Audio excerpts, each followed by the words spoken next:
This is iFanboy Pick of the Week, number 936, brought to you by iFanboy listeners like you. Hey, it's Josh Flanagan. I am here with my co-host and very great pal, if I'm going to be honest, Connor Kilpatrick. Hey, Josh. Hey, pal. All right, so last week, you may remember, that was a little sarcastic, I think. I mean, a little. You know what? I take it back.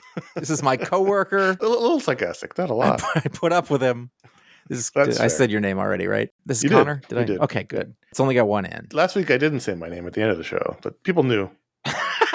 They didn't because I cut it out. Oh, you cut that whole bit out? Oh, yeah. Yeah, no, I cut that whole error. Oh, they don't know that. They know that you didn't say your name, but they don't know the part that you said, I didn't say my name. And I was like, yes, you did.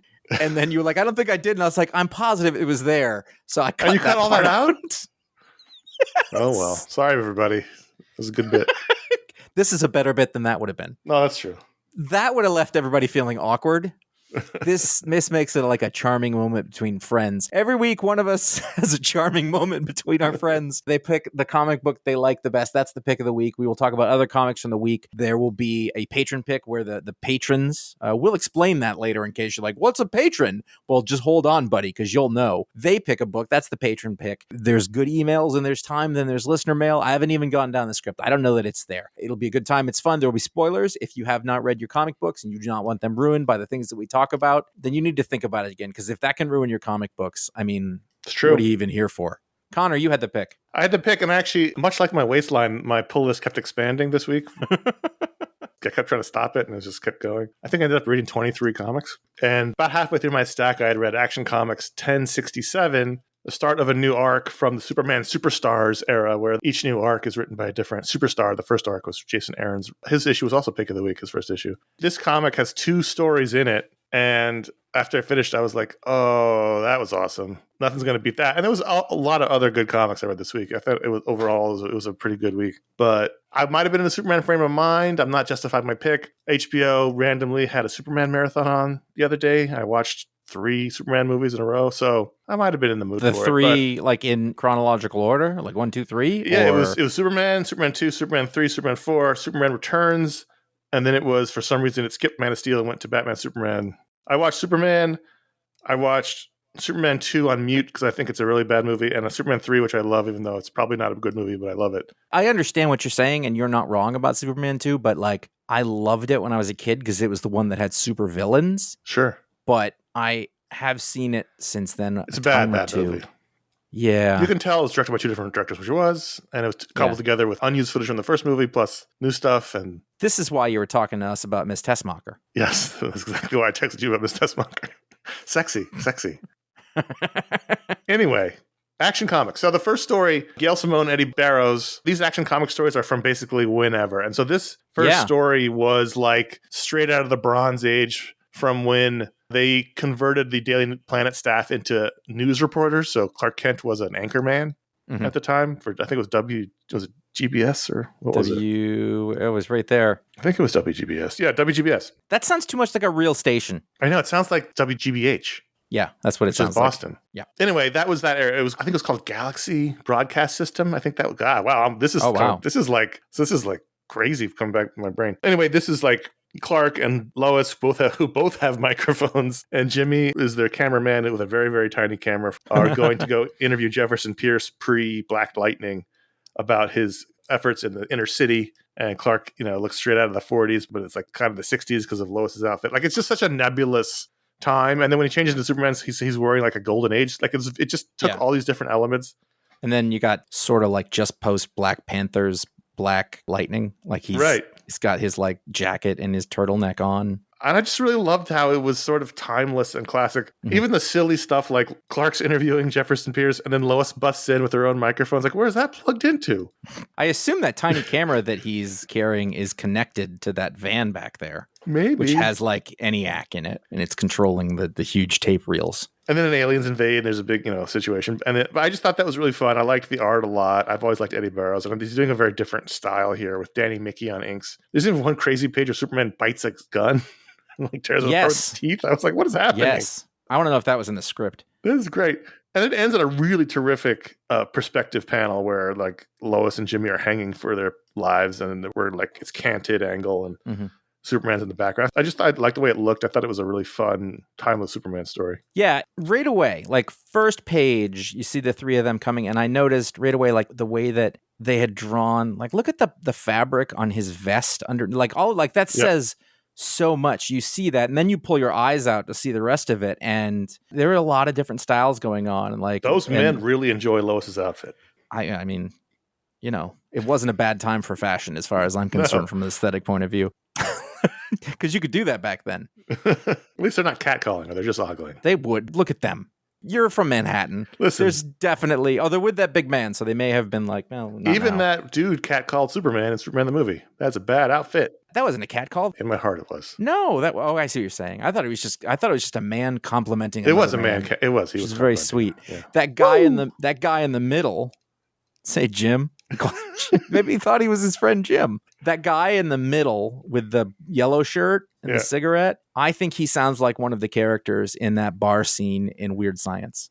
I have a voice in my head for him. What do you think about that? Anyway, I saw this and I thought, oh, that's really cool. And I flipped back to the beginning and I was like, who drew it? And I was like, wow, Eddie Barrows, who an artist I like. But this is a different thing. There's a Danny different style on there. Totally different style. Yeah, and it was actually really kind of cool.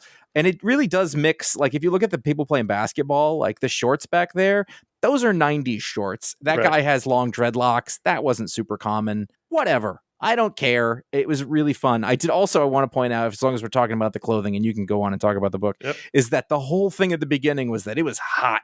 Even for summer, it was hot. Right. And then like thick wool sweaters give way to breezy cotton, pan down, full 3-piece suit.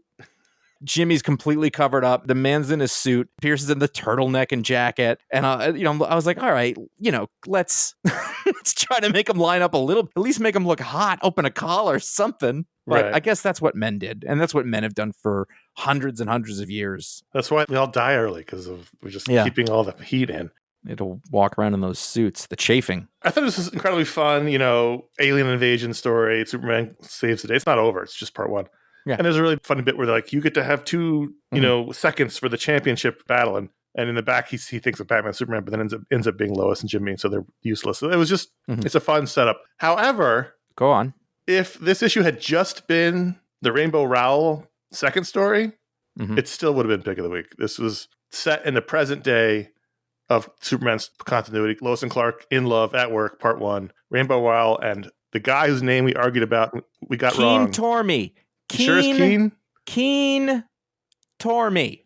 All right. Well, the terrific artist in the Alan Scott miniseries. Killing it. And this was fantastic. All I want is a Rainbow Rowell romance book with Lois and Clark in the office. Because you still got Superman action. A really great Superman who was like, man, I keep giving you chances to save yourself or help yourself. You keep blowing it, telling the supervillain. But really the interesting part was where basically Lois takes Clark off the Superman beat and says, you covering yourself is not ethical. And he says, well, that's what Perry let me do. He says, well, I'm not Perry, and this is going to change. And I thought that was a really interesting dynamic. Yeah.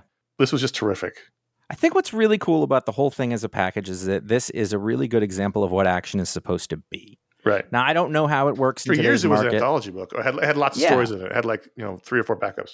Yeah, and the last version of it, I think, had 3 different stories, but really it was 2. Like this first one, it's just a Superman adventure out of time. Some stuff happens. Jefferson Pierce makes an appearance. Did he didn't do Black Lightning at all, did he? No, I think this is pre-Black Lightning. So, there's just like some characters got mixed in. There was no worry about being overly wrought. That panel you were talking about where he thinks of Batman and Wonder Woman, if you look at him, he's doing like an over-exaggerated pose, like, hand on his chin. I believe I do. I mean, really, the art just made it. It was just perfect for what the thing was. Then you got that page turn to the aircraft carrier. Helicarrier? Do you see how I almost said helicarrier? And I was like, that's not right. But it's an aircraft carrier floating in the air. They could have a lawsuit in their hands now that I'm thinking about it out loud. Well, it's a literal aircraft carrier that the aliens floated up. I get it. But, I'm saying somebody could make a case of that. I'm sure of it. And then you skip over, to this other story, which is this is about the relationship of the two of them. And it's the only relationship in the entire world where Superman is with his equal. Right. Which is about how strong and interesting she is, which is not new, but it was great. Like now you also got to know that it's been bugging her for years. She just didn't say anything. And now it's out. And so this is going to be a thing. This is going to be in therapy somehow. What's space therapy. interesting from a coloring perspective is I'm flipping through the two stories. I've been complaining for years that for whatever reason, they have given Superman a teal blue outfit and they've gone away from royal blue. Mhm. And that's very much the case in the second story. But in the first story, which is colored by Rex Locus, he has very much a royal blue, traditional looking Superman outfit. And it's just interesting the differences in this one issue. I don't know why they love that teal blue on his modern suit, but they do it. I assume it's about how it prints or like it works in contrast, just so it stands out more. I don't know. It's interesting. But also, I thought it was interesting that, we had a very traditional Bronze Age Clark Kent in the first one. He's wearing that three-piece suit we talked about. He's got a fedora. Yeah. And in the second story, he's sort of much younger. They still make him look rumpled and disheveled. His shirt's a little untucked in one part. The tie's not straight. But he still looks young for today. He's got the little stupid man backpack that so many men have now. And like a nice jacket. Like he still looks... It's because the phone ruins the line of all the pants. Put it in your jacket. There's definitely an inside pocket in that jacket. I've tried that. And the jackets just gets even more ruined than the pants. It's a problem. But I like that he still looks like a young guy from the city, but he still has that Clark Kent to him. Yeah. It makes sense in both stories the way he looks. I just thought it was really nice from a design point of view how they made Clark look in the two stories. Pretty good. By the way, the 3 covers that are featured here in this copy that we have are all 3 are awesome. Yeah, I like that Wes Craig one a lot. I like that Wes Craig one. I like that first one. It's really good. Tell whose it is. I just really like the lighting and design. The variant covers, yeah. I got to go back to the beginning and look. Anyway, I'm very excited. I mean, man, if you told me Rainbow Rowell was the new writer of Superman, I would be thrilled. Gail Simone, not someone I typically love. I've liked her work. I've certainly liked some of her work. Some of it hasn't worked for me, but I just thought that was a great story too. They both were terrific, and I really got to the heart of Superman. I don't want to make a big deal out of it because we should be beyond it, but both women writers on this book in Action Comics, both parts of it. That's pretty cool. Nice. Ben Oliver. That looks like Ben Oliver. That's right. Yeah, Ben Oliver. So I think people should check it out. It's a great, jumping on point, obviously, as they start over each one of these arcs in new places. So, big release this week, X-Men #1 coming out of Krakoa era. That era is over. Now we're, From the Ashes or whatever it's called. New creative team, Jaden K, who's also the writer of Avengers, and Ryan Stegman, who we haven't seen on a regular book in Marvel a while. Book. Yeah, he's done a bunch of Image series in there. He's been doing Image series. And, we've got an interesting group of X-Men who are working out of the new base in Alaska, which we saw at the very end of the Krakoa book where they were, showing where they were all going. Did you read this? I did. And I read it prior to...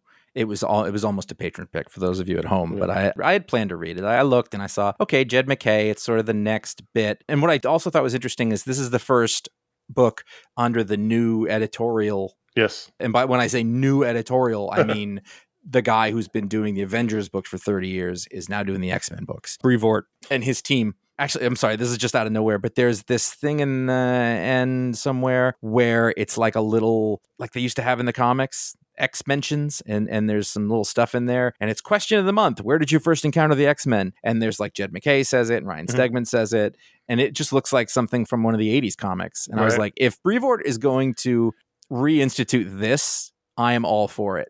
Everybody thought, I think, that the social media was going to be the thing that connected you to everybody, but it turns out there's too many connections. I think doing this in here is a great idea. And also, like Tom Brevoort's first issue was, I read X-Men #1 by Stan Lee and Jack Kirby. So that's how old I am. I thought this was really fun, and I really loved the Stegman art. I'm a big Stegman fan, and Brevoort's whole thing has been he wants the X-Men back in the world.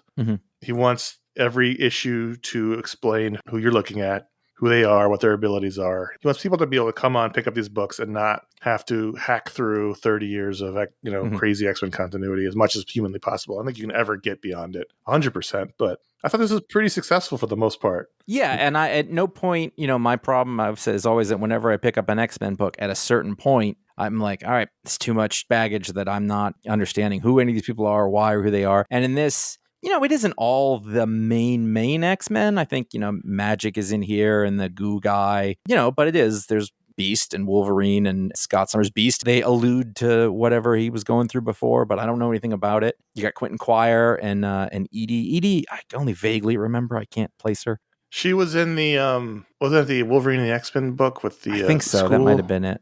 And there was good introductions to all those things, like when they have Quentin Quire on there, he's like, aren't you supposed to be super powerful? And then he sort of talks about what it is. And there's an ex-girlfriend situation. And, there's a bunch of mutants there, But I didn't lose a hold on it. I really like the device of this as an introduction thing. Is this woman come in and like you've placed the X-Men sort of at the politics of a small town, Right. you know, who've lost their way of life. And it turns out that their way of life was there was a Sentinel's factory there. The X-Men took over this factory. The chief of police comes from, they're in Meal, Alaska, wherever that is.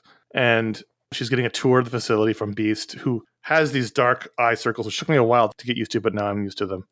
I thought the device was really strong of revealing the information to us. So this is happening in parallel to a mission where the other X-Men are off fighting some evil AIM dudes. This may have showed up in the other books, but I didn't read it. So either way, it works. Right, but the information was good. Where she's overwhelmed. She's meeting a lot of these other mutants. A lot of them look weird, and she's sort of getting used to it. And then she's like, "Well, everyone's kind of upset because he took over the factory, and there's no jobs." And he's like, "Yeah, well, we're going to try to, incorporate ourselves into the town." And then you meet Magneto, and he's all pissed at her, and you're like, "Why is he so mad at her?" And we have to sidebar here. The Max thing? No, I know what you're saying. I let that go. No, I have something nice to say.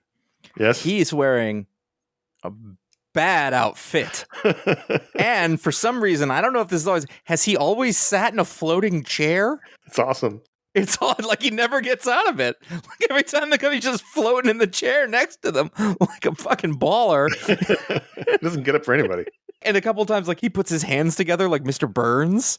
Yes. Like, it's so weird. So the reveal that happens slowly is that the factory that everyone's mad is closed and they lost their jobs was a Sentinel factory during the Orcus stuff. And so it's almost like that thing, the bad Germans, right? Like, what were they doing during the war? They were helping to build the bombs or whatever. And so, you feel a little less sad for the town people. And then there's like this whole bit where they left a frozen Sentinel standing over the town as a reminder of what they did, which is fucked up.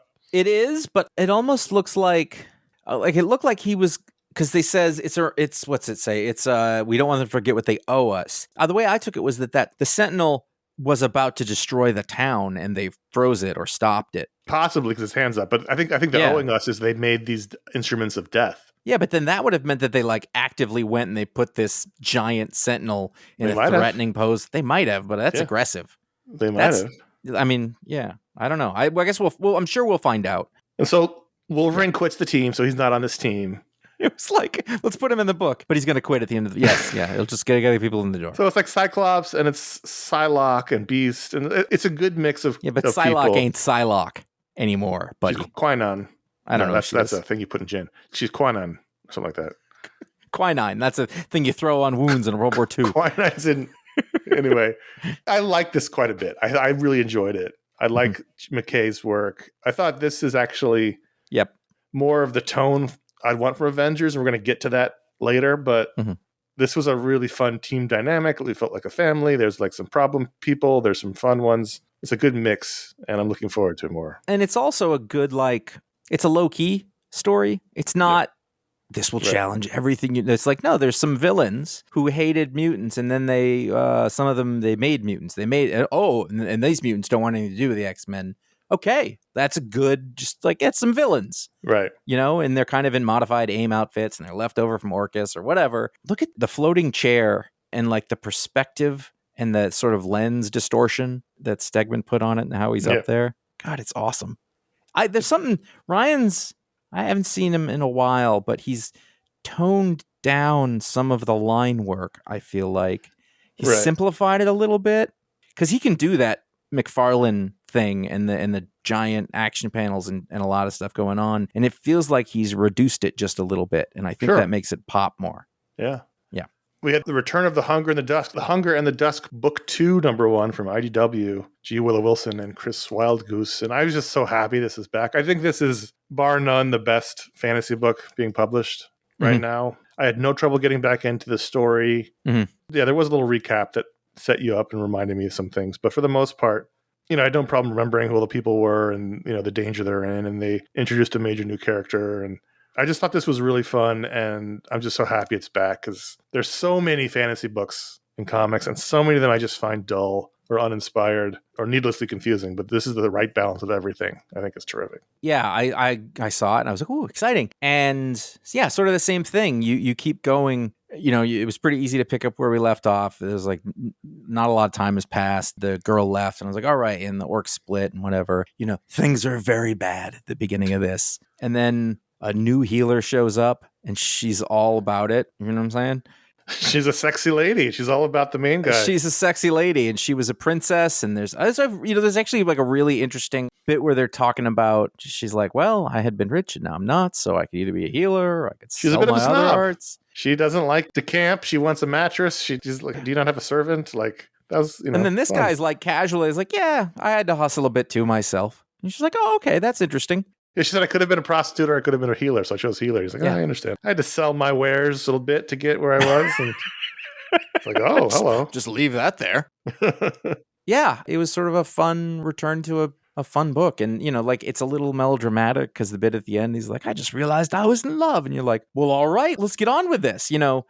We're so used to like being in a book forever with a will they, won't they, will he say, like, it's like, nope, chapter 2, let's move to the next thing and make it about that. Whatever G. Wilson's doing to make this accessible, but also like there's a good deep lore here that is being revealed. I really like the orc politics and the different factions. Yeah, me and too. They get attacked by a renegade band of orcs, even though there's a treaty between the orcs and the humans because they have to fight the people in the Game of Thrones. There's always the people coming over the hill. And so they have to team up against those guys. It's just really well done. And really, Chris Wildge's art is terrific. He does these amazing battle sequences, and it's just a terrific book. Mm-hmm. It's a lot of fun. Second issue of Falling in Love on the Path to Hell, we talked about the first issue. I was a little, not leery because I really liked it, but I was a little disappointed in adding in the supernatural elements. Mm-hmm. However, it's the correct thing to do. This one really sort of cements what it is. It's sort of like this fucked up purgatory Valhalla situation. And I really like all of these different kind of warriors from throughout time are locked in this endless battle in this purgatory. And I really like this Muhan guy, sort of the main Sikh who's been helping, who helped them. Yeah, Mohan. And this was a fun issue. Yeah, I saw the title and I was kind of like, I think that's a book I read. Like I was going through the books and then I was like, all right, this was that weird ass book about the cowboy and the lady samurai. And they go to the island and it's all very, arch. It's like, like it starts off like you will fight or die, like they go and this, right away we're thrown into it. Like he explains a little bit for our benefit and for theirs and it works. Then this other sort of rotten horse rider, I don't even know. He's supposed to be Native American, whatever. There's already like, don't believe him. He's like, no, you don't believe him. And I was like, oh, you're completely lost. We sort of learn about the island a little bit, which is like, what is it? Savage Land? No, not Savage Land. It's purgatory.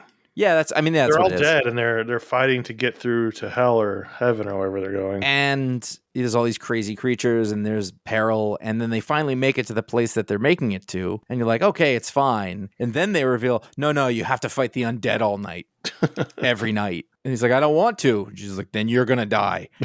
And that's where we leave it. And they just fight and fight and fight and fight and fight like Itchy and Scratchy. Yeah, that's the Valhalla aspect of it. It's just really interesting and fun. There's a good mix of characters. And this situation allows him to bring in all kinds of characters from throughout history, different eras of warriors and things. And I say him because, once again, no creative team page on this issue. I assume it's Jerry Duggan, and I assume it's Gary Brown on art, but then everyone else is up in the air. It's definitely Joe Sabino on letters, but other than that, he got his name in there. Don't know. I believe Gary Brown is correct, just based on what it looks like. It is Gary Brown. We did figure that out last time. Who O'Halloran is up in the air. Who is O'Halloran? Who's that shady ginger man? There is a great sequence here on page 18 for you, Josh, and 19, where all the undead sort of come flowing out of this crevasse of the cave. And then you flip the page and the camera reverses.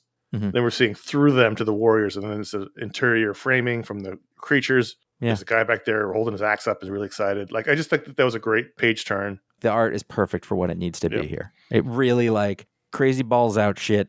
Monsters and warriors from different parts of history, and it's just like the pages are full, and it's not that it's over rendered, it's just that chaos of everything is apparent while at the same time telling the story in a narrative way. That's a good stuff. I think I teased this earlier for those of you who get excited about this kind of thing. But if you like this show, you like the things we do, you can go to patreon.com/iFanboy where you can directly support this show that you are listening to and have maybe been listening to regularly for many, many, many tens of years. That's the thing that we can say now. Tens of years. Tens of years. Or as I like to say, a quarter of my life.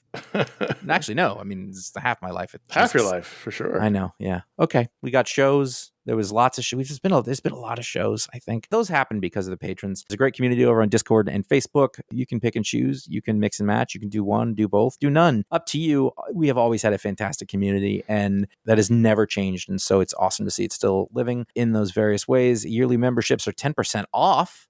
There's a sale. There's tier exclusive merch. You get stuff depending on what level you donate at. At $5 or higher, you get a patron power. You get access to the Discord server. At $10 or higher, you get the ad-free feed of this program. No ads for you. You can find out more at patreon.com/iFanboy. Not mandatory. We really appreciate it. If you can, if you find it valuable, do it. If not, whatever. Whatever you think is right, that's the way we're going on it. Like Radiohead's In Rainbows. Pay what you feel. Then I had to buy the vinyl from Portugal, and that was $50. iFanboy.threadless.com is where our merch store. There are 13 designs. Is that number going to stick for a while? I don't want it to, but it could. You can put stuff on t-shirts, on anything. Like it's an absurd amount of stuff. If you've been listening to this show for a while, you're probably going to know one or two of the designs tickle your fancy a little bit. Maybe you can go do that. There are sales from time to time, so we let you know about that. iFanboy.com/support has a PayPal link. You know how that works. You don't want to deal with any of that stuff. iFanboy.com/Amazon. That you can go shopping at Amazon. I'm sure you're aware of that. They have very good marketing. Yeah. If you use our link to go there, it affects you not at all. I thought it was just a streaming service. You can get your contacts. You can get anything. Anything. You can buy things? Mm-hmm. Mm-hmm. Huh. An enormous amount of... Wow. I mean, it's unfathomable, the amount of things that you can and I have purchased. You'll find links to buy the books where that's appropriate. And there's bookshop.org, which is an aggregate of local bookstores where you can order from the internet, and we will put those on the website wherever we can for books, because bookstores are rad. Back to Jed McKay. The Avengers 782 or 16. This is the end of the Blood Hunt arc, in which we have the non-big hitters team. This is Captain America. This is Hercules. This is Kate Bishop, Hawkeye. This is Quicksilver. This is Armor. And I finished this issue and I thought to myself, that is the most fun I've had reading Avengers in probably a decade. It was really fun. I mean, that arc was perfect. It's what I've been missing. I don't know what the secret sauce is, and it still wasn't in McKay's previous 15 issues. Or not 15 issues, previous 13 issues. It's this mix of characters. It's a fun mix. It's not everyone's a heavy hitter, which means they don't have the same personality. They're not all super powered, and therefore they have to be given doubts and fears. It's a nice mix. You know, the personalities bounce off each other. Quicksilver's kind of an asshole. Hercules is weird. Kate Bishop is super excited. Armor's new. Like, it's just a fun mix. And I finished this arc and I was sad it was over. I loved it so much. It's interesting because you got to think, like, that first arc was like, here are the heavy hitters, here are the movie characters. Yep. And then this one was just, let's put a team together. And it was done kind of quick and on the sly. Like, they just were, you know, like, oh, the vampires are around, you two over here. And then you got an Avengers team. And yeah, it was super fun. There was a bit where it was just some banter. There was some banter going on between Kate Bishop and Quicksilver. And I thought, that's fun, you know, and she's young, but she's not new. So she's not afraid to push back a little. It was classic, but also not something we see a lot anymore. Right. It's really well done. This was the best arc of Avengers in I don't know how long. It's got to be 10 years for sure. It's great. It's a bummer because I know they're doing another Avengers book in a miniseries form with Captain America, Steve Rogers leading that team. But it's not exactly this team as far as I can see. It's definitely not the creative team. I would just love it if this team continued on in its own series. It felt very much like the 80s Avengers teams that had like Dr. Druid and Black Knight on it. And here's the moment, by the way. Kate Bishop and Quicksilver are sort of going back and forth. And she's like, did you memorize helicarrier plans when you were 12? Because I goes, yes. Science project, blue ribbon. We're all very impressed. And, you know, it was a little moment, but I was like, that was perfect. That was absolutely perfect for what that should have been between those. Also, and we got to move on. I know. Let's give credit that last time we saw the communicator, the Avengers identity cards. Yep. And this time we found out that they had both recording and broadcasting capabilities. I love it. Cards can do anything. I want more of that. Like, what do you need? You need a doohickey? Whatever. The card does it. The card's got the answer. It's a good card. Kill All Immortals, #1 from Dark Horse. So what we've got here is a new #1 from Dark Horse, like you said. And I had put it in my mind. I was like, make sure you say it's from Dark Horse, because I didn't want to do the thing where like, is it boom? Is it whatever? All right. So felt like a Greg Rucka book is what I'm going to say. It's a good premise. It's a good premise. Basically, one of the most powerful families in the world turns out are some sort of immortal versions of Eric the Red and his Viking family. Yeah, they somehow gain immortality and just throughout the decades and centuries have become the most rich and powerful family in the world. And apparently they're still pretty savage, as we learned in the cold open. And the protagonist of the book is their daughter, who doesn't want anything to do with it. And then they, there's a schism and they fight. I thought it looked great. I thought it felt better than these books usually are. I thought it was really fun. So when I finished reading it, I thought, it's going to be so great to not have to talk about this book on the show because I don't want to be negative again. And then you put it on the list. I thought this was bad. I thought it looked and felt like an early 2000s Top Cow book, and not the good ones like Witchblade. I could see that. Any of the other ones. I thought the art was not good. I thought it was overcolored. I thought that made the pages very busy. I hate the painted color. The colorist puts texture to on the art. I hate that 9 times out of 10. I thought the characters were kind of dumb. The reporter guy was stupid. Yeah, no, he's stupid, but I'm fine with that. And the other guys should be lunks. I just didn't like it and the art. I thought it looked like a book from 15 years or 20 years ago. I see what you're saying there. It's like a second generation Image kind of thing, early 2000s, late 90s. I don't know. I don't think the art was bad. I see what you're saying, like about the style, and it's definitely a thing. But I don't know. It's kind of over exaggerated. Vikings kind of, I think, invite. It's a killer premise. Not the pun, but it really is. That's why I read it. I was like, I read the little blurb. I was like, well, that's interesting. Listen, it could get better, but I just did not think it was very good. I enjoyed it. I actually really did. I had a thought while reading Get Fury #2 this week, and that thought was, and this is not an old man thing. This is more like a comics thing. I'm going to hope it doesn't come off as an old man thing. I would give anything to re-experience a time in which you're reading Preacher again. Do you know what I mean? I think that a lot. There isn't a book like that anymore. There are really great books. Clearly, obviously, we talk about it all the time. But there was a time in which you're reading a book like Preacher and you're just thinking, I can't believe I'm reading this. This is so good. Yes. And it went on for six years. And those kind of books don't really seem to happen anymore. They don't make them. And I just remember that feeling of being 22 and discovering Preacher for the first time and late. I mean, it was already over. But reading it for the first time, I remember doing it. I remember the feeling I had doing it. Who the hell is this guy, Garth Ennis? Like, it was like that feeling. And I refuse to believe it because I'm old. I just think the comics are different. They don't make them books like that anymore. Well, what's interesting too is that normally, like in a lot of media, you can say, "Oh, well, the people they're making it for, the audience has shifted." But in this case, the audience hasn't shifted, and it's kind of the same people making them. But I don't know. I mean, I think there's something to youth. I mean, Garth Ennis was more or less a kid when he did it, and it was this time where they hadn't made comics like that before, and we'd never heard somebody with that kind of voice. And then at the same time, you are discovering it as a person who has never seen comics like that. Yeah, but I was also 20 years into reading comics at that point. No, I know, but that's even part years. of it. It's just like, wow, I've been reading comics forever and I love them. I've never seen this happen. But I can't think of any media that makes me feel that way. Nothing's going to beat that discovery, and it's going to be harder and harder to find something new in that way. It's like the first time you read, every time, not the last two, but most of the time when Neil Stephenson comes out with a book, it always feels like that. I really liked his last one. I did too, but it wasn't like, oh my God. It was like, this is great. But I don't think it was discovery. It's just more of like this. It was almost the discovery of a voice, and they just aren't these new voices. And there's nothing against new writers or artists. It's just, at that time in the late 90s, early 2000s, you had just like this influx of talent. Garth had been around for a while, but between Garth and Bendis and Ellis and Brubaker and Rucka, and you can rattle off like 10 or 15 names who sort of came to prominence in that time. It just feels like we haven't had that influx. Anyway, the point is, there was a couple of lines of dialogue in here that made me go, damn, that was good.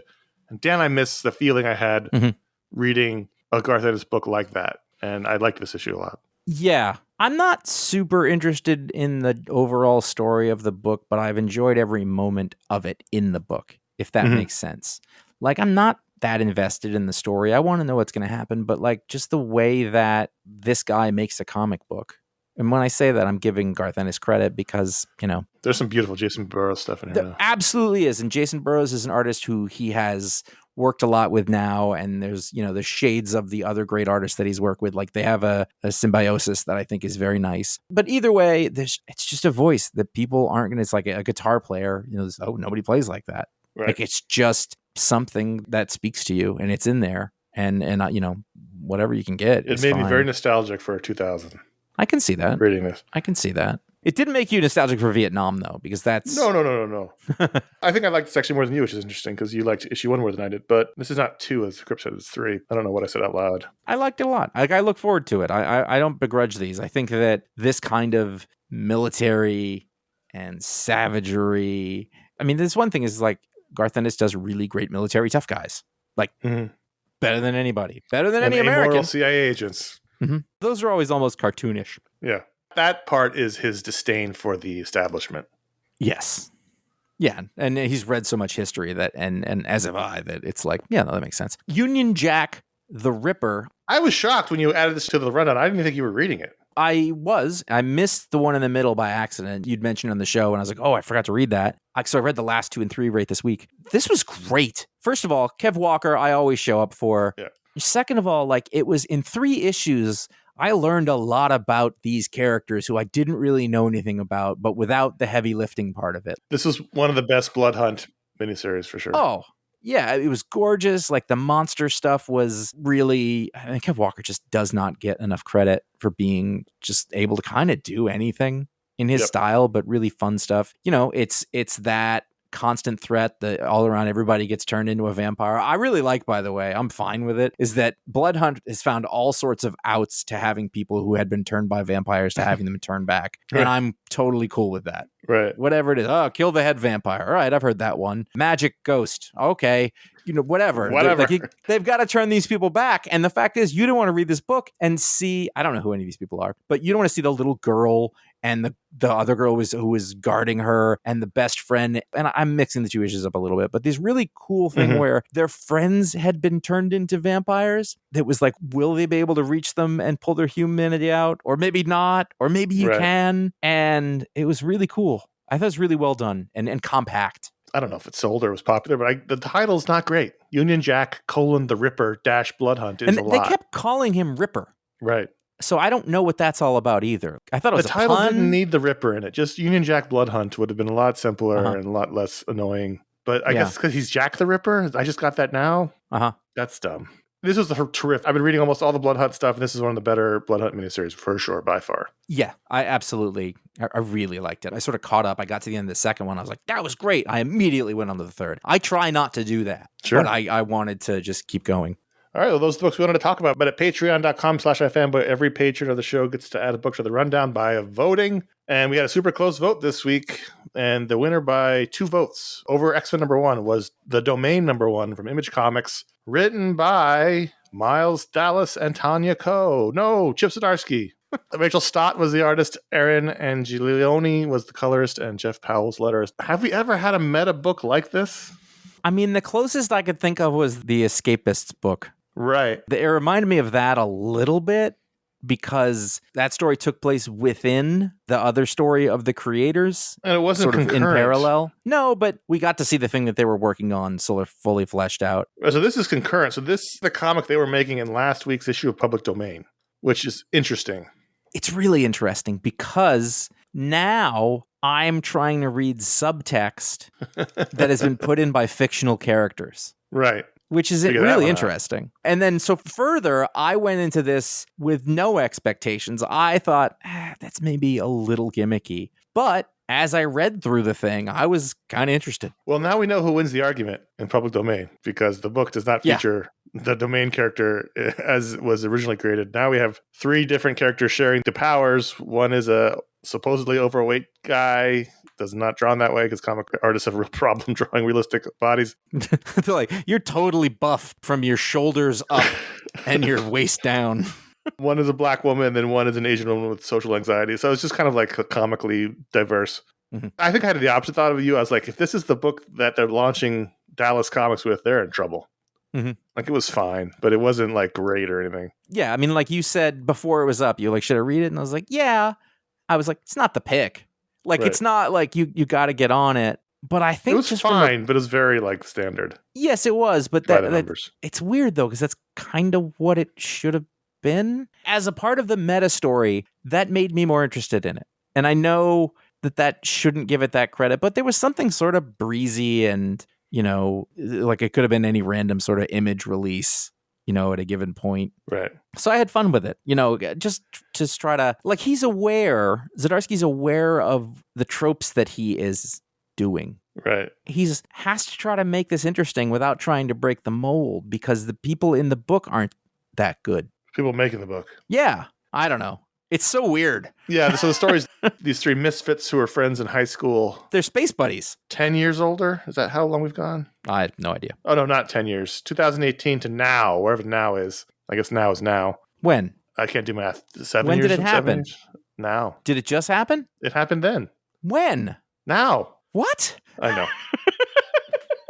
They met in high school as misfits. They formed a space club because they're all in the space. And now they go running around trying to live their lives, but also chase meteorites and things. And, only one of them really has a job. And so they end up chasing a meteorite, find out it's not a meteorite, it's actually a spaceship. And they go find the spaceship and there's aliens in it. And then by happenstance, they have this suit and the powers can switch between them as well as the suit. And so they all share the powers and they all share the suit while there's an alien thing. And then there's a bunch of government people who have discovered the alien landing and they want to go stop it or at least contain it. So not a lot has happened. The aliens are coming to plunder the planet. It was fine.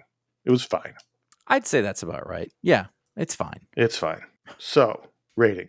Here's the problem before we go into ratings. Public domain is interesting. Mm-hmm. It's unusual. It's navel-gazing, sure, but so are most comics. Mm-hmm. But at least it's interesting and unusual for the market. This feels like a million other comics. Yes. And the thing about that... And maybe it's supposed to. I don't know. The other book is navel-gazing, but it is also cognizant and inclusive of very specific comic book history, real stuff that made an impact and everything. And so, the creation questions from the 60s and all that stuff. And that's a little different than just the navel gazing, like, am I good enough?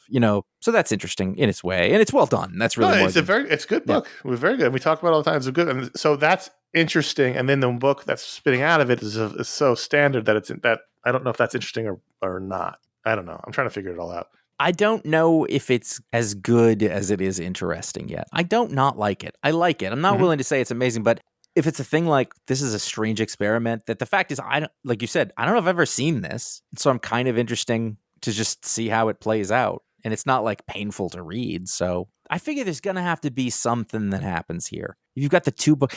There's a book coming out about the people who are making the book, and the book is coming out, and they're both full. The comic book that we read, The Domain, it's not a 5-page backup in the main book. Right. That's crazy. Right. It should have come out after the next issue, though.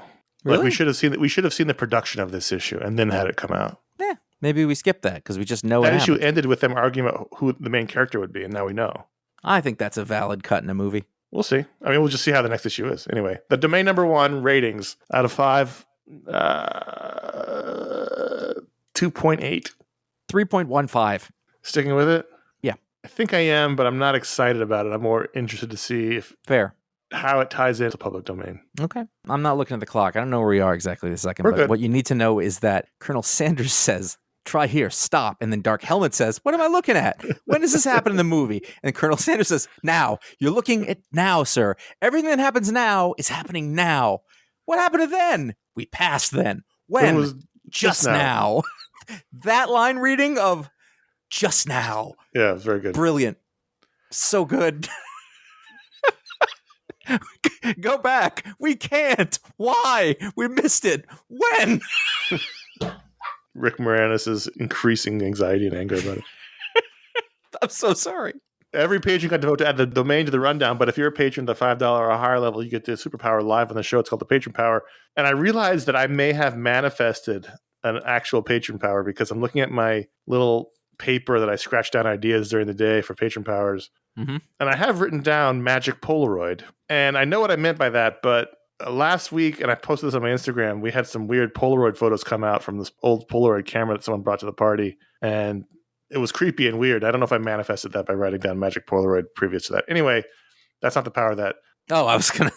Anthony's getting this different power. And this may be a power that we've given out, but I feel like it's very appropriate in this day and age. So if there's someone else with this power, that's great. Anthony's power is an area of effect power. Anyone within 20 feet of him, so a 20-foot diameter around him, cannot lie. They have to tell the truth. They physically can't do it. So if you're within 20 feet of Anthony, you cannot lie. Like it about anything, because then About you get anything, into you just that, can't do like, it. You are forced to tell the truth. there's omission and there's lie. Can you not talk? Sure, Or do you can have just to? shut It's- up. But if you're talking, you're not lying. Right. You can say, I'm not going to answer that. But if you Right, say that's it, true. it has to be the truth. Right. Hmm.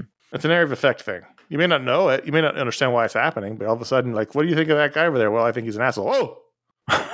Because you don't know. Wait, that answer so cognitively, they think they're going to say what they normally say, but instead comes out they the say truth. the truth. Oh, Yeah. wow. See, there's your little twist on it. Yeah. I feel like this is one of those like short No, stories. you don't or know. You think you're about to say the lie, but the truth comes out.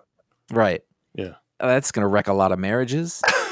That is. Well, That's Anthony's one for of sure. those Anthony's short. going to have trouble because he's always. That's one of those. Yeah, and he's got to deal with everybody's real thoughts, and you'll be like, I'm actually really glad that everybody shielded them from me. I mean, unless he's amazing and everybody loves him, but Well, who's that? Anthony, everyone loves Anthony. Come on. I mean, you're not wrong. It's because he's like, and don't call me Tony. And you're like, you're so pretentious because of that. What was that? Nothing. So use your power in good standing, Anthony, for the betterment of the world. I would want to go buy a vehicle with Anthony. Go buy That's a what I car, would do. drive it to Washington, D.C. Mhm. Patreon.com/iFanboy. Thanks for being a patron, Anthony. We have time for one email. Who do you want to go with? Pick one. I haven't read these, so I'm just looking at the names. Go for the second one. Go for Jaden K. I will read it. First, we should mention Jaden is the new listener from a couple episodes ago. So Jaden's Oh. still here. He didn't leave us. Wow. Yeah. Well, he's like, first thing I wrote when I got it on again, then I got another one on. Either no one's listening or I'm good at this. Let me give some behind the scenes, just because Jaden is new. This email was originally sent marked for the Media Explode mailbag show. Okay. However, it's about comics. And so we don't talk about comics on the Media Explode show. So that's why it's back here. It got bounced back. Okay. You know that pneumatic tube system we have at the iFanboy offices where you put the emails into the tube marked Media Explode and it goes over there. And this one got bounced back through the tube and we had to put it into the other tube. Yeah. Yeah. Who knows what those We those spent so much money installing that system.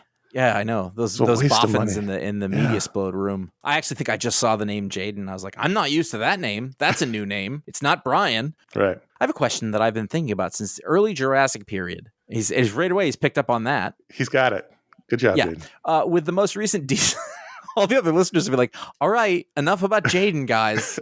It's not the newest, latest thing. You don't forget about us. Here I am out in South Carolina or Buffalo. I've been doing the work all along. Portland.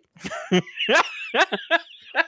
Okay, with the most recent DC event, Absolute Power, it feels like now more than ever that creators are incapable of creating new things. Another big crossover event with Amanda Waller as a mastermind, far-reaching villain is just cliche. The entertainment industry is prioritizing familiarity, correct? Reboots, yes. And sequels, yes, over anything else. My question is, what do you think this will mean for comics over the long term, and what it'll take for a shift in mentality towards originality and creation?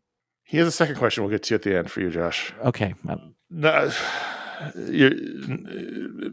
the question to me is, what is the long-term effects? And I was like, I think we're living it. I think we're living the long-term effect of this. We must be 10 or 15 years into this constant reboot mentality. If anything, comics is the leading edge because comics has always been into reboot, sequels, and familiarity. So comics has just been outpacing other media because it's always been that way. But now recognizability is trying to use that of the movies and keep those so it's like every story has to be Captain America and Tony Stark. Yeah, I mean, it's what they think, and box office is showing this to be true, what they think people will actually show up for. And so it's spectacle, it's familiarity. That's because they think you won't buy a ticket to see the bike riders, everyone else in the world but me, but you will go to see Wolverine and Deadpool quip it up on screen, which I will also do. But people aren't going to the original films. They're making them in less numbers than before, but people aren't seeing them. What are they supposed to do? You got to keep the lights on. I wish people were going to see Thelma as much as they were seeing the fourth Minions movie. Whoa. But they're not. I'm not knocking the fourth Minions. I'm just saying people aren't going to the original films. They aren't. And so that's what Co-written by Emmy Award winner and possibly Oscar nominated Mike White.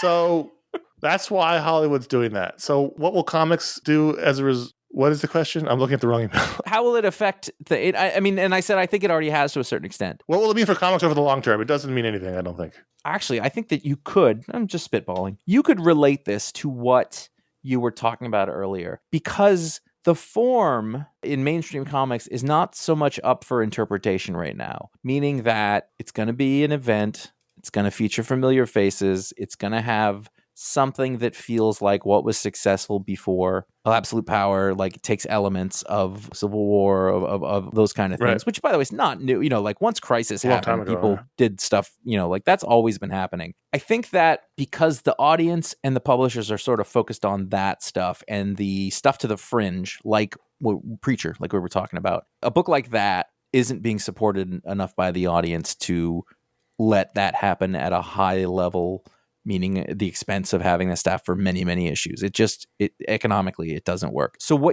I think you tend to see is that the people doing interesting work in the mainstream are doing it moment to moment.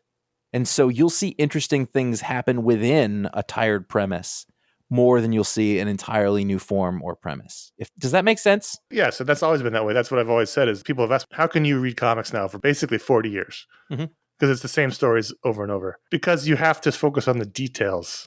Yes. And not the overall premise. And there's the whole, there's only 7 stories kind of idea, but there's only so much you can do with these characters. So you have to focus on the execution of a familiar premise, because most of these premises are familiar. Ultimately, it's bad guy attacks good guy starts to lose, and then at the end pulls it out and defeats bad guy. Everything else is just details, and you have to enjoy the details and the execution of the craft and all that stuff, because ultimately, if you want a completely new story, then Marvel and DC are not really the places to go for that. Yes, you're right. Which is why it's always surprising when there is kind of one you're like, whoa, I don't think I've ever seen that before, because it's hard. Since 1939 or 38, it's hard to come up with new ideas. They've been doing this every week since 38. And then Ryan North came along and was like, I got you.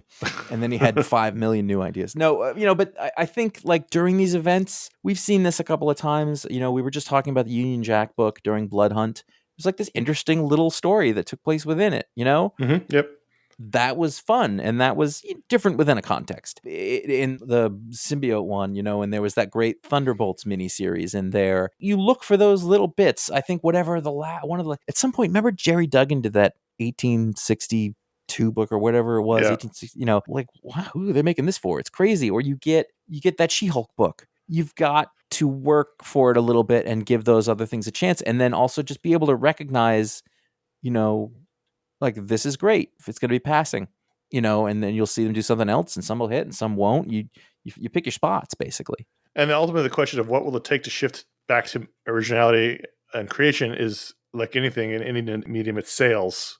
Mm-hmm. So in comics, it's sales, in movies, it's ticket sales, and television, it's ratings. Like, if something is successful that is original and it's shown to be successful over and over, then they will start doing. Ultimately, these people are in a job of selling things, so they will chase the sales wherever they are. And if their audience says over and over, I want familiar, I want to keep revisiting characters I loved in the 80s and 90s, then that's what they're going to give you. But as long as the audience shows them that, that's what they're going to do if they want to keep their jobs. It would be irresponsible not to, unless they felt very, very confident that they could reinvent the wheel. They're only getting one shot at that. And I think that in comics, it's hard because at a Marvel and DC level, in our lives, we've never had the corporate overlords more involved than ever. Yeah. Warner Brothers is heavily involved in what DC does, and that was not always the case. Under Paul Levitz, he was able to keep him independent. And at Marvel, Kevin Feige's involved more than he's ever been in what happens over there. It's hard to do that when your bosses are looking at what you're doing, which wasn't always the case. And the other thing is, even then, we still have had spurts of it. That second Image boom, there was like 30 great original comics that came out of that.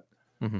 And they were really popular. People bought them in big numbers, and so they put more out. And then, for whatever reason, numbers drop, creators move on to other stuff. But we had that. That was not that long ago. There was a lot of stuff coming out of that boom. It was a great time. People got sick of us talking about it. They started calling us it's true. The Image Book of the Week, because it was like so much great stuff coming out there. Kind of what I was talking about was the idea of, like, you kind of switch your focus from macro to micro. And I think, just for example, is one thing that I think that you actually can really appreciate in comics today is that I don't think that there has ever been such a diversity of art and art styles in mainstream comics as there is right now. And, the story is about Superman or Captain America or Daredevil or whatever, but you kind of look at what it takes a while to appreciate it, I think, for a lot of people, but you look at, like, what is this artist doing that makes this work so well? Why is this page turn so good? Why is this costume design, and you can, like, experience that stuff, try to find a way to appreciate that. Because I think right now, I think the stories are kind of what they are, but I think art is wonderful. I mean, there's not everybody's great, but there's so much to discover in that way right now. Mm-hmm. All over the map. And I don't think we've ever seen diversity of art styles like we have right now. And ultimately, it comes down to what people want to see and what we're willing to pay for. And like I said, at the end of the day, if we bring this back to movies, which is what the original question was about, the last 3 films I saw in theaters were Thelma, Horizon, and The Bike Riders. All 3 of those films had fewer people at them than when I saw Dune 2. Well, yeah. And so they're going to keep making Dune 2s. Fortunately, even that's a sequel. They're probably not going to make an Eternals 2. So at least there's that. So it's tough. You got to put your money where your mouth is, and you got to go see the original stuff if you want more of it. And that's the only indication these people have. It's not social media chatter. It's butts and seats. It's books being bought in comic stores. That's the only thing you can really do. I think historically in comics, before they were like owned by a corporate entity that wanted to come up with a synergistic connection, I feel a little like the people running comics weren't necessarily good at their jobs in that sense. So you got a lot of weird stuff. Like, maybe this will be good. He's a samurai rabbit. But also, they've always done this. And I know, it's always been chasing what's worked. The only reason you got a Fantastic Four book is because there was a Justice League book. True.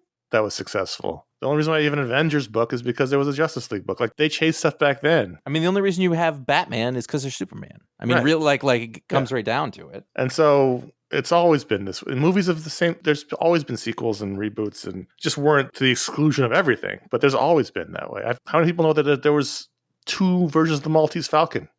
Everyone always just thinks of the Bogart Houston one, but there was another one before that. I got a B+ on that paper about that movie, and I still think I could do better. Did you mention Dick Hebditch in it? No, it was before that. Well, there you go. That's why you didn't get an A. I know. It's terrible. Thanks for writing in, Jaden. We appreciate it. You're not going to get this kind of superstar treatment every time, unless your emails are always really good. Then, So, by the way, the other question is about as a Boston sports fan, would be the cheapest way to fly to Boston for Bruins games. I'm sure you know what hotels. He says, as a local, I'm sure you know what hotels are. That's not how locals work. Because I'm a local, I don't stay in hotels or Airbnbs. But what I would tell you is that Boston is a confusing mess. Just fly into Logan and stay in the city. It will cost a lot because Boston's expensive. Yeah. That's it. Josh doesn't have to fly in for the game, so he doesn't know the cheapest way, and he doesn't have to stay in a hotel because he goes home. I've certainly never rented a place to. We stayed in a hotel once to get married in. But that was a great hotel. What was that hotel? Omni Parker House. Great hotel. Probably super pricey. Yeah, it was fun. It was. It's beautiful. It's right next to Quincy Market and sort of all down there across from the Common. Good stuff. Yeah, find a cheap flight, and I guess there are bad parts of Boston, but if you're downtown, you're probably just stay down. Yeah, stay downtown. It's near government center. It'll be expensive. It just is. There's no way to do Manhattan cheap. There's no way to do Boston cheap. It just isn't. Contact at iFanboy.com is how you can write in. Thanks, Jaden, and other people who were in the script but didn't get into the show because we were long. But appreciate it. And I guess if you're listening to this the day it comes out, you can still submit an email for the Media Explode summer mailbag episode, which we're recording basically within 24 hours of the show coming out. So if you feel the need to get one in, although we got many good ones, we're probably okay for the hour. But still, you've got about 24 hours. Otherwise, if you are not listening to the show on Sunday or Monday morning, then you're probably too late. But anyway, thanks for writing in. If you want to write in for a Media Explode email, which means something about media that's not comics related. That's what the show's all about. So write that in there. Ken from the Great White North, that's right, Jaden. Do you understand? Do you understand the difference? That was a comics question. So let's quickly do some plugs. So 2 weeks ago, we had our Booksplode show for the League of Extraordinary Gentlemen, Volume 1. Coming up, as I said, this week, we have Media Explode, the summer mailbag episode.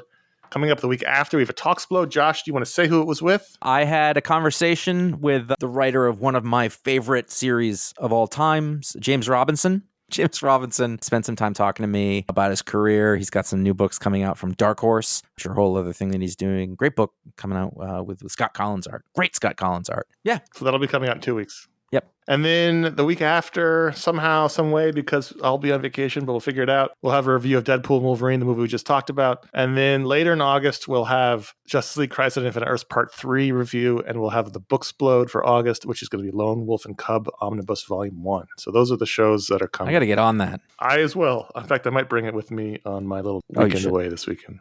Might start tax. What are you going to talk to relatives? Pretty big. It's a big omnibus. Well, it's not a lot of words, though. There's places.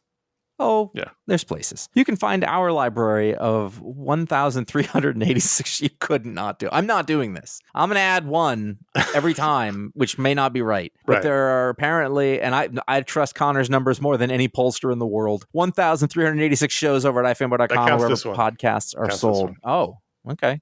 Yeah. Wait, now? It counts the show we're doing now. Right, but is that still happening? It happened then. But when you listen to it, it will have already happened. When you listen to it, it's happening now, but it also happened then. What? Right. Figure that out. iFanboy Comics on Instagram, where the pick of the week is. Sometimes there's best of the week in panels. Connor and I are also on Instagram sporadically. CSGO Patrick and J.A. Flanagan. I'll just be honest with you folks. July is a hard time for Best of the Week in panels. There's a lot of weekend summer activity, a lot of trips. I'm going out of town this weekend. I'll be out of town 2 weekends after. There probably won't be Best of the Week in panels again until August. I'm just being real to everybody. I want you want to be your authentic Come self. here, kids. I want to be real with you. Mm-hmm. I don't think people say I'm going to put my leg up on this stoop, lean on it. Oh, those shorts are a little too short for that, buddy. Don't get into thighs. Individually, we are CSGO Patrick on Instagram and J.A. Flanagan on Instagram. You can find us. Said that. I don't know. I definitely said that. Also, it's under my section. Subscribe to youtube.com/iFanboy. That's where you'll find all of our old video shows, including the old James Robinson interviews, if you want to. Not my finest work. Comic-Con days. They were the most fun interviews to shoot. You probably can't hear the rest of the crew laughing during them, but they're there. It's happening. Why won't he look?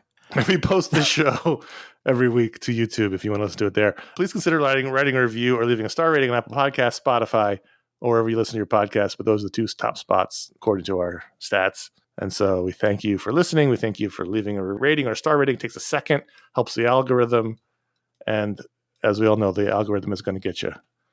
Let's say goodbye. Your references are getting so old.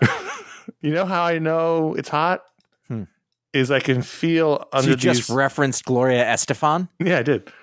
These headphones, I can feel my ears are wet inside them. I got some what kind of, did you get the ones like I said, the brand Brainwaves? Yeah. They got some gaming headphones that have like a cooling gel and a semi-perforated. I got some. They're not on the ones I'm wearing now, but they're pretty great. Oh, interesting. That's my tip. I might need gaming headphone pads from Brainwaves. They're going to take 90 years to get here from China. Hold on. They're not paying for you to say that. You know what? I can things. Let's not go giving up people free plugs. They're not. Well, yeah, but what I'm planting a seed, buddy. I'm actually going to send them an invoice. I'm writing it right now. Josh on the show said your phones were great. Here, please, $1,000. All right. Well, that was the show. I enjoyed that. Thank you very much. That was great. It's been a hell of a week. Until next week, I'm Connor. I'm Josh. Thanks everybody for listening. It means the world.